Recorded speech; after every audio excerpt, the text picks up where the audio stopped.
मोदी जी इतने स्वार्थी आदमी हैं कि अगर केवल मामला दोस्ती तक होता तो 2 मिनट में उसको साइड करते और कहते मेरा कोई लेना देना नहीं। अडानी के अंदर सारा पैसा मोदी जी का लगा हुआ है। अडानी केवल फ्रंट है। अडानी तो केवल मोदी जी का पैसा मैनेज करता है, मैनेजर है।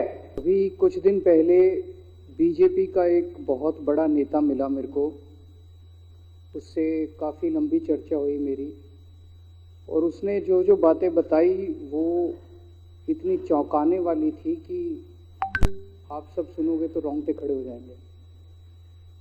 उसने मेरे से पूछा कि केजरीवाल जी आपको क्या लगता है, मोदी जी अडानी की इतनी मदद क्यों करते हैं? मैंने कहा दोस्त हैं दोनों इसीलिए करते हैं। कहते बस इसलिए। कहता मोदी जी ने आज तक किसी के लिए कुछ नहीं करा,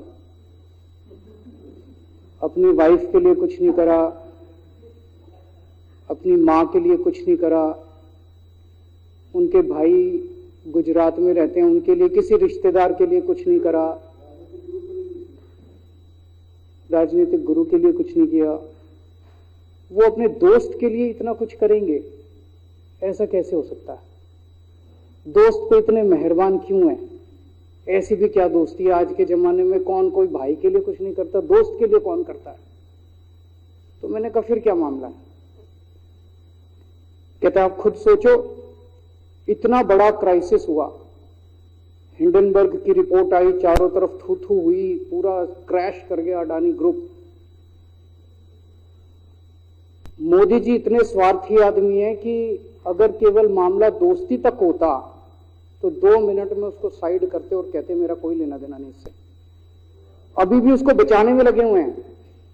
कभी एसबीआई को कह रहे हैं इसको पैसे दो, आज अखबार में आया पीएफ वालों को भी बोला इसको पैसे दो।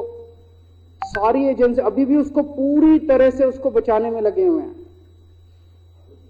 तो मैं भी अचंभे में रह गया कि मामला तो कुछ अलग ही है। क्यों ऐसा भी क्या दोस्त हो गया कि दोस्त डूब रहा है और फिर भी उसको पूरी तरह से, इतना बड़ा पॉलिटिशियन है, पॉलिटिशियन के लिए तो परसेप्शन सबसे इंपॉर्टेंट होती है। कोई आसपास वाला अगर कहीं, वो तो आदमी कह देता है यार मेरे से मिलना बंद कर दियो कल से, वो उसको अभी भी बचाने में लगे हुए।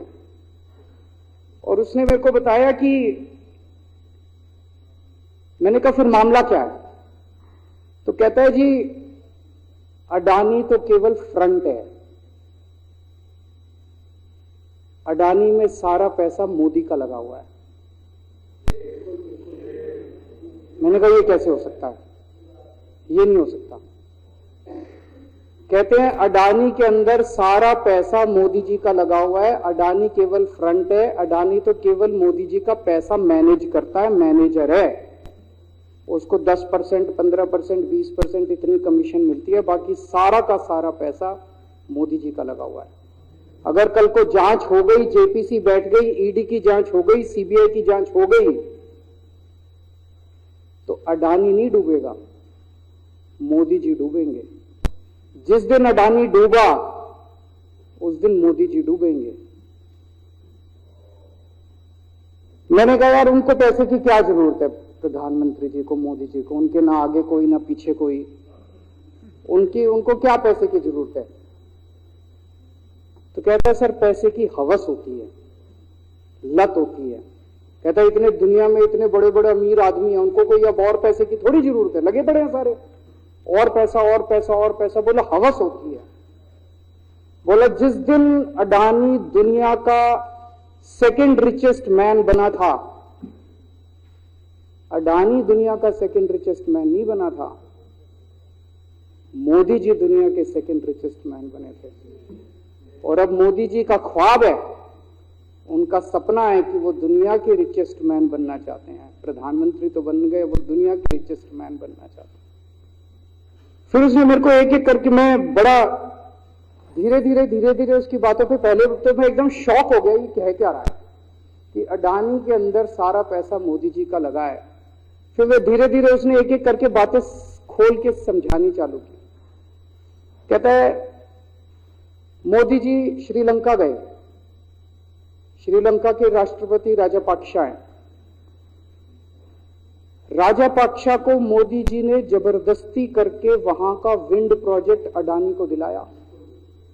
क्यों दिलाया?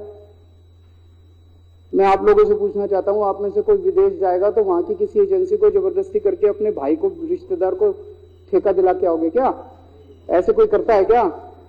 मोदी जी ने जबरदस्ती राजापाक्षा के ऊपर प्रेशर डाल के वहां का विंड प्रोजेक्ट अडानी को दिलाया। अडानी को नहीं दिलाया, खुद लिया वो प्रोजेक्ट। वो मोदी जी का प्रोजेक्ट है, वो अडानी का प्रोजेक्ट नहीं है। और ये बात कैसे निकली? वहां का जो बिजली बोर्ड है श्रीलंका का, जैसे अपने यहां स्टैंडिंग कमेटी है असेंबली की, पार्लियामेंट की स्टैंडिंग कमेटी है, वैसे उनकी भी पार्लियामेंट की स्टैंडिंग कमेटी होती है। तो वहां पे पार्लियामेंट की, श्रीलंका की पार्लियामेंट की स्टैंडिंग कमेटी ने जब उनके बिजली बोर्ड के चेयरमैन को बुलाया और बोले तूने ये प्रोजेक्ट अडानी को क्यों दिया, तो उसने कहा जी राजापाक्षा साहब ने मेरे को बुलाया था, उन्होंने कहा मोदी जी मेरे पे बहुत प्रेशर डाल रहे हैं कि ये प्रोजेक्ट अडानी को दो। मोदी जी बांग्लादेश गए, बांग्लादेश वालों को बिजली खरीदनी थी, 1500 मेगावाट बिजली 25 साल के लिए। मोदी जी ने वो प्रोजेक्ट भी अडानी जी को दिला दिया।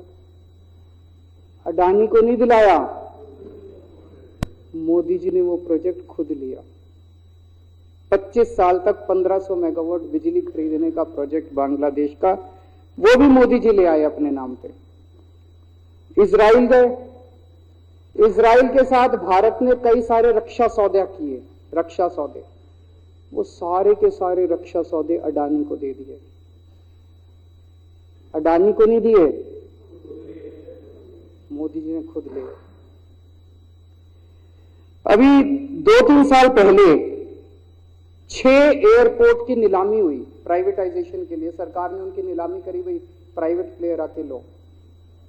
उसमें एक कंडीशन थी कि उसी को दिया जाएंगे ये एयरपोर्ट जिसने पहले एयरपोर्ट का काम कर रखा है। हर सरकारी ठेके में होती है, हम सड़क बनाते हैं, कहते हैं भाई सड़क, जिसको ठेकेदार को सड़क बनाने का एक्सपीरियंस है उसी को दिया जाएगा। हम बिल्डिंग बनाते हैं, हम कहते हैं भाई ये पानी के वाटर ट्रीटमेंट प्लांट लगाते हैं, हम कहते हैं भाई जिसने WTP वाटर ट्रीटमेंट प्लांट इतने लगा रखे हैं उसी को दिया जाएगा। हम सीवेज ट्रीटमेंट प्लांट बनाते हैं, हम कहते हैं जिसको 20 साल का एक्सपीरियंस है, 15 साल का है, उसी को। इसमें भी ये कंडीशन थी कि जिसने इतने साल तक एयरपोर्ट चलाने का काम कर रखा उसी को दिया जाएगा। अब अडानी ने तो कर नहीं, मोदी जी ने तो कर नहीं रखा था, अडानी ने तो कर नहीं रखा था, तो क्या करते? आखिरी मोमेंट पे वो कंडीशन हटा दी गई, बोले कोई एक्सपीरियंस की जरूरत नहीं है। 6 एयरपोर्ट नीलामी पे थे, 6 के 6 एयरपोर्ट अडानी को दे दिए, अडानी को नहीं दिए। मोदी जी ने वो खुद 6 के 6 एयरपोर्ट खुद अपने नाम कर लिए। आज 2021 नवंबर में एयरपोर्ट टेक ओवर किए, 2023 1.5 साल हुआ है। 1.5 साल के अंदर आज एयरपोर्ट का 30%, पूरे देश का एयरपोर्ट का जितना धंधा है, बिजनेस है, उसका 30% बिजनेस जो है वो मोदी जी के पास है। 30%, 1.5 साल के अंदर इतना बड़ा भारत देश, इतने एयरपोर्ट, 30% एयरपोर्ट का बिजनेस आज मोदी जी के पास है। एक और बड़ी इंटरेस्टिंग चीज हो रही है, ये ईडी और सीबीआई को इस्तेमाल करके बंदूक यहां रख के लोगों की फैक्ट्रियां छीनी जा रही हैं। मतलब